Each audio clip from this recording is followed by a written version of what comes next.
एक बार एक गांव में कन्हैया नाम का एक भोला भाला आदमी रहता था। कन्हैया का उसी गांव में एक छोटा सा घर था। घर में वो और उसकी पत्नी और एक छोटा सा बच्चा रहता था, जो उसकी पत्नी को अभी अभी कुछ दिन पहले ही हुआ था। कन्हैया के पास जमीन तो खूब सारी थी, पर वह सारी जमीन बंजर थी। उस जमीन पर कोई भी फसल नहीं हो पाती थी, जिस कारण वह अपना घर चलाने के लिए एक मुनीम जी के घर पर काम करता था।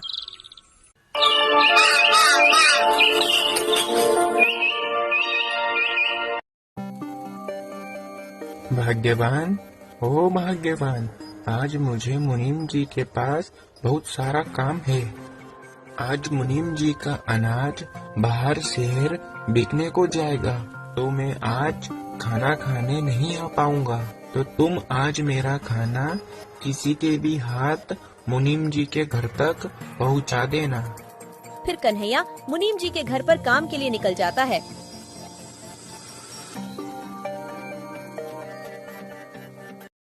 आज तो कोई नजर नहीं आ रहा जिसके हाथ में यह खाना पहुंचा सकूं।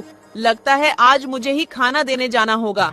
कन्हैया की पत्नी कन्हैया को खाना देने के लिए मुनीम जी के घर के लिए निकल जाती है।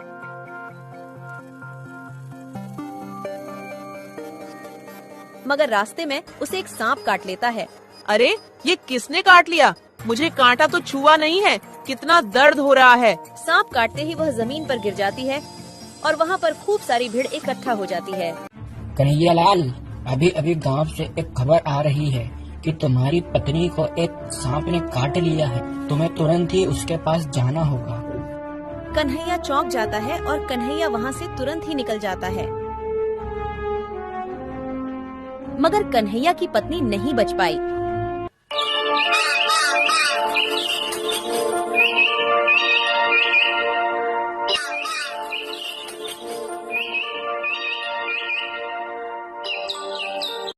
सब खत्म हो गया। तुम मुझे और अपने इस बच्चे को अकेला ही छोड़ गई। अब इस बच्चे को मैं कैसे पालूंगा? इससे बढ़िया तो मैं भी मर जाता। अपनी पत्नी के गुजर जाने के दुख में कन्हैया खूब दुखी हो रहा था।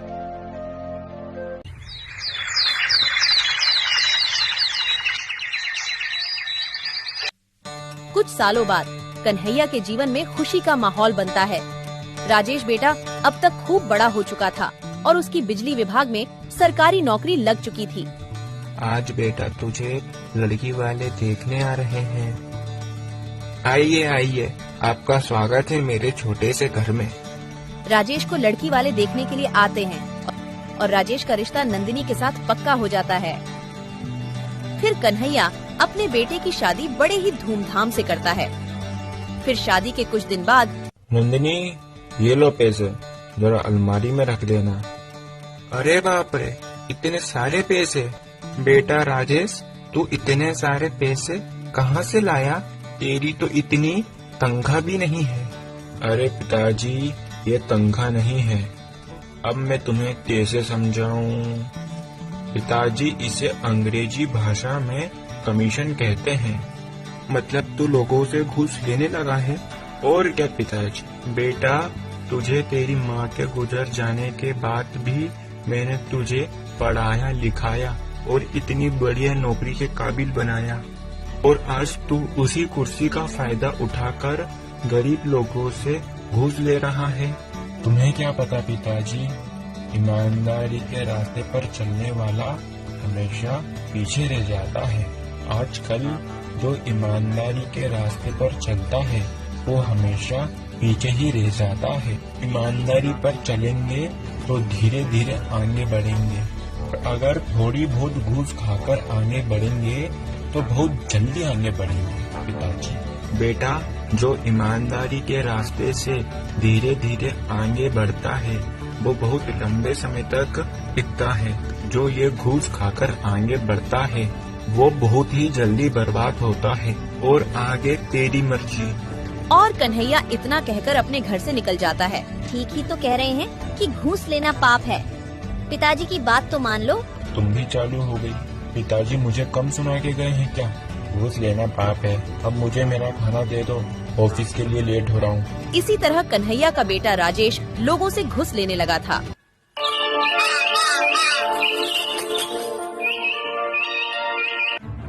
वह हर रोज ढेर सारे पैसे लाने लगा, पर कन्हैया को बिल्कुल भी पसंद नहीं था। अरे बेटा, ये मुझे नहीं है पसंद।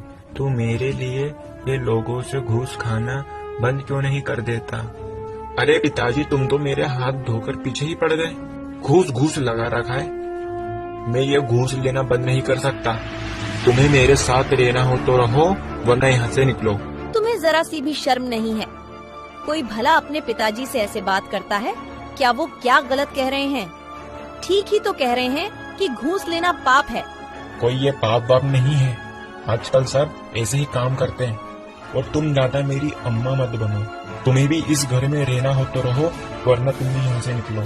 अरे बेटा, मेरे कारण तुम दोनों आपस में मत लड़ो। मैं ही इस घर को छोड़कर चला जाता हूँ।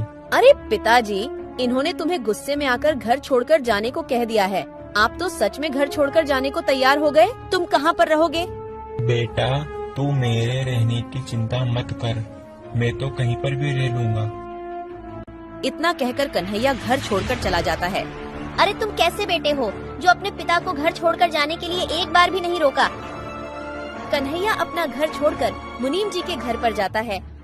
क्या हुआ कन्हैया, आज तो तुम समय से पहले काम पर आ गए। और कन्हैया मुनीम जी को अपने बेटे की सारी बात बता देता है। अरे बाप रे, तुम्हारे बेटे ने तुम्हें घर से निकाल दिया। ये तो उसने बहुत गलत किया। कन्हैया, तुम चिंता मत करो।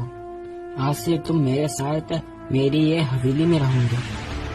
नहीं मुनीम जी, मैं तो मेरे खेत में ही रह लूंगा। कन्हैया, तुम वहाँ पर कैसे रह पाओगे? मुनीम जी, मैं वहाँ आराम से रह लूंगा। तुम्हारा मुंह उतरा उतरा क्यों लग रहा है? आज ऑफिस में कुछ हुआ क्या? हाँ, आज मैं लोगों से घूस लेता पकड़ा गया और अब मुझे अपनी नौकरी से भी निकाल दिया गया है। और मैंने जितना भी घूस का पैसा खाया है वो मुझे सरकार को वापस लौटाना होगा। मुझे बिल्कुल भी समझ नहीं आ रहा है अब मैं क्या करूँगा। कन्हैया अपने खेतों के बीच में एक झोपड़ी तैयार करता है और उसी झोपड़ी में रहने लग जाता है।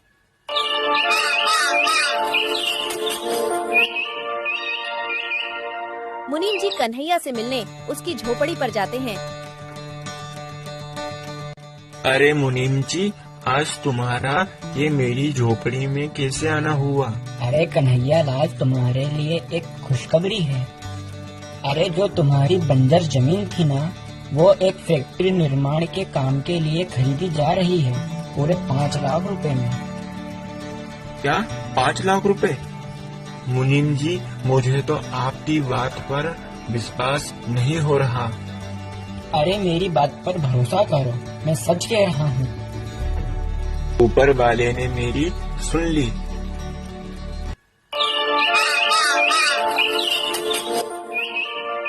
कन्हैया अपने बंजर जमीन को बेचकर उसी गांव में जमीन के पैसे से एक बढ़िया सा घर बनवा लेता है।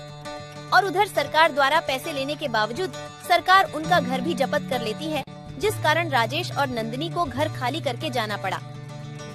आज तुम्हारे लालच के चक्कर में पिताजी भी घर छोड़कर चले गए और आज हमें भी घर से बेघर होना पड़ा, तुम्हारे लालच के चक्कर में। आओ राजेश बेटा, अब तो तुम्हारा पिता लखपति बन गया है। तुम यह खबर सुनकर आए हो, मैं जानता हूँ। तुम तुम्हारे पिता के पास केवल पैसों की लालच में ही आए हो। तुमने आज तक तुम्हारी माँ को देखा? ये कन्हैया ने तुम्हें तुम्हारी माँ के जाने के बाद खूब पढ़ा लिखाकर बड़ा करा और तुमने उसे ही घर से निकाल दिया। और तुमने उसी पिता को घर से निकाल दिया। तुम्हें ये सब करते बिल्कुल भी शर्म नहीं आई? अरे मुनीम जी, अब छोड़िए, वो अभी बच्चा है, उससे एक छोटी सी गलती हो गई। पिताजी, मुझे माफ कर दो, मुझसे गलती हो गई और आपकी बात नहीं मानने के कारण आज मेरे हाथ से नौकरी भी चली गई। कोई बात नहीं बेटा, तुझे कहा था ना मैंने कि ईमानदारी के रास्ते पर चलेगा तो खूब आगे जाएगा। अब देख लिया ना बेईमानी के रास्ते का